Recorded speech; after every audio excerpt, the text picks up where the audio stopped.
Hello BookTube, and hello AuthorTube.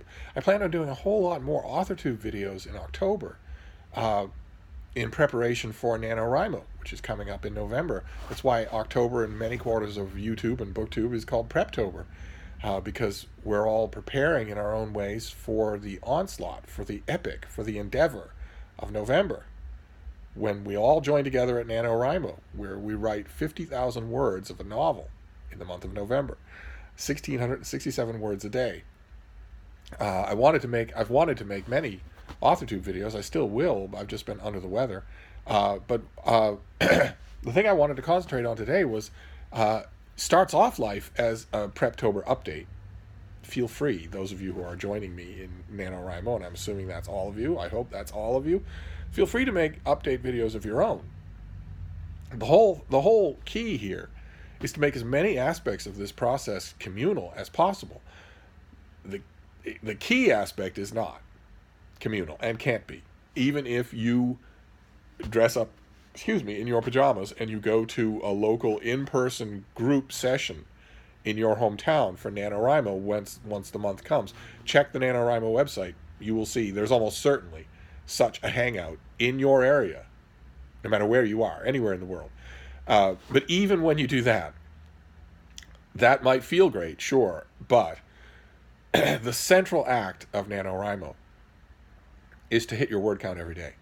The central act of NaNoWriMo is the central act of writing just in general, and it is intensely solo.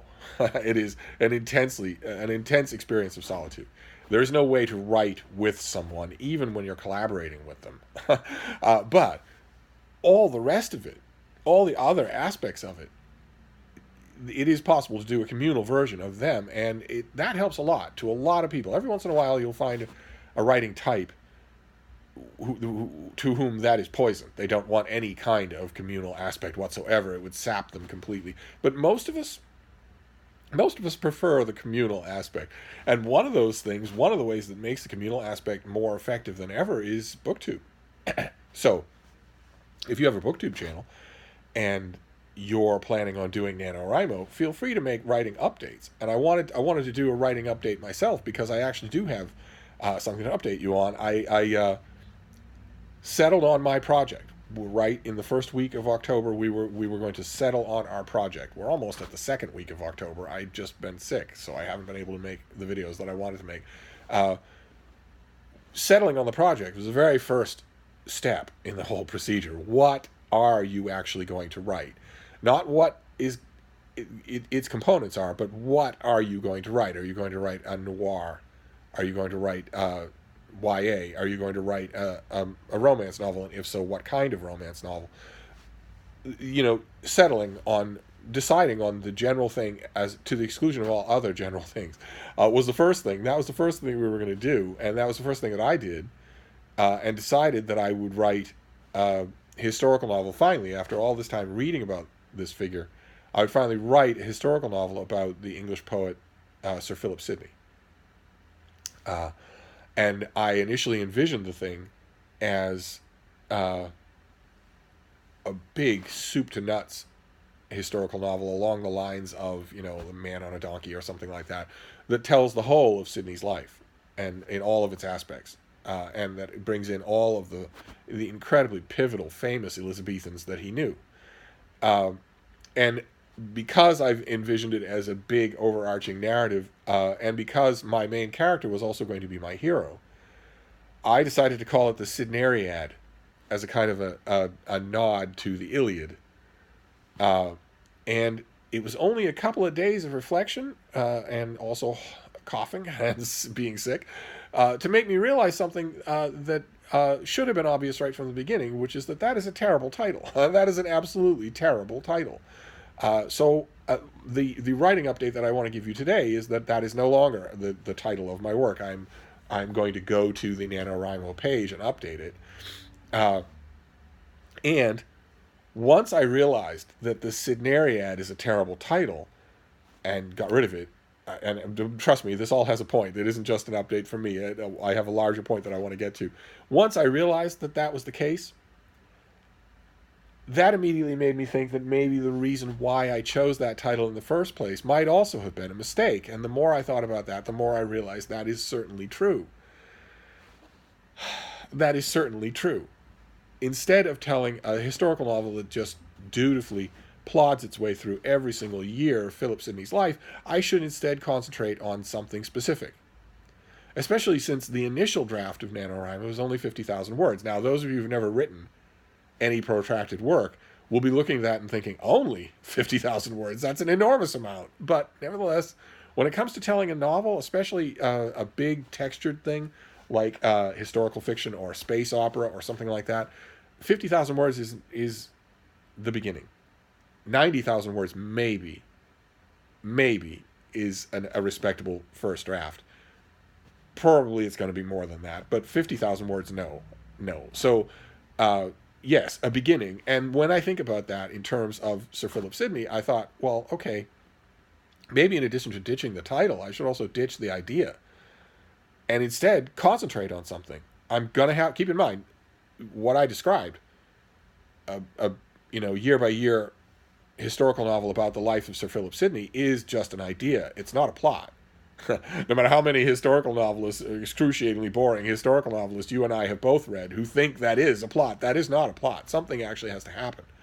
And getting something to happen is going to be a lot easier to do if you narrow the span of time that the book takes place over, right? I mean, coming up with a plot that is spread over the whole life of Sir Philip Sidney is probably going to be a lot harder to do. So that's another change, is that I've decided that in addition to changing the title, I'm also going to change the focus of the book. The shape of the book will no longer be the whole life of Sir Philip Sidney. Instead, it will be Sir Philip Sidney at age 19 in Italy, especially in Venice. What was on his mind then? And what might have happened to him then? We have documentation, some of it discovered fairly recently, that gets us, it gets me maybe 5% of the way. There's still a huge amount that isn't covered. If you ever want to figure out in any historical period, you're looking at the documentation and you're thinking, okay, what isn't covered?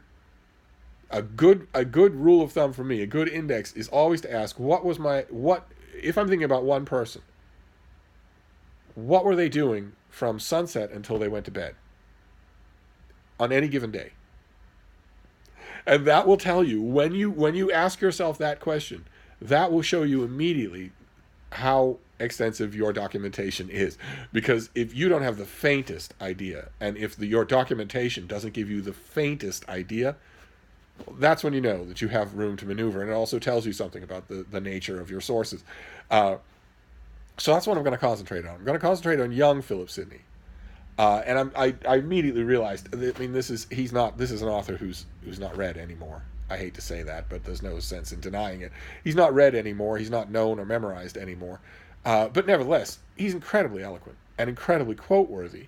And when I decided to ditch the stupid title and to shift around the shape of the work, I also decided right away, it all happened in one instant, that of course the working title that I should use should be a quote from Sidney. So I'm going to call it Thy Languished Grace. That is going to be my new working title. That might very well change, but that's a lot better than the Sidneyariad, even to get you going. And the important thing about a working title is that you want it to open the portals. You want it to get you. You want it to feel good. Don't ever give a work in progress a boring working title. It's hard enough to get these things moving uphill as it is without you calling it something like the compartment or the arrangement or the deal or something like that. Give it a good working title. And if you have a problem with that, keep in mind, Steve's titling services are available 24 hours a day, totally free of cost. So I'm gonna go into the NaNoWriMo site and change all that, and that led me to my NaNoWriMo homily today, your little first church of Preptober today, and that is the peril of weddings. Believe me, I know better than most people the perils of weddings, and the peril here, even at this early stage, we're in this is the 11th, the 12th of October. Even at this early stage, especially new writers, people who haven't done a lot of fiction writing, are going to feel an urge to be wedded to any decision that they make. And that is bad. that weddings just in general are bad, but the idea of being wedded to any decision that you make is bad.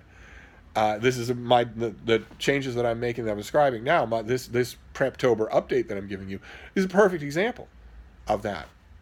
You have to be willing to have a little spring in your knees. You have to be willing to jettison anything that isn't working, anything that isn't getting you going, anything that isn't inspiring you. Or maybe it is getting you going and it is inspiring you, but you sit down and play around with it for a while and realize it isn't going to work. It isn't going to get you past 10,000 words, much less 50,000. You have to be you can't be wedded to any of this stuff. Right up until the last minute, you can be changing your plot, the more specific shape of your story, the characters, their natures, their names, the locations, all of that stuff. There's only one non-negotiable when it comes to NaNoWriMo, and when, by extension, it comes to any kind of writing, and that's the actual writing. The actual daily commitment to write is non-negotiable, because if you negotiate it, if you weaken it, you'll stop.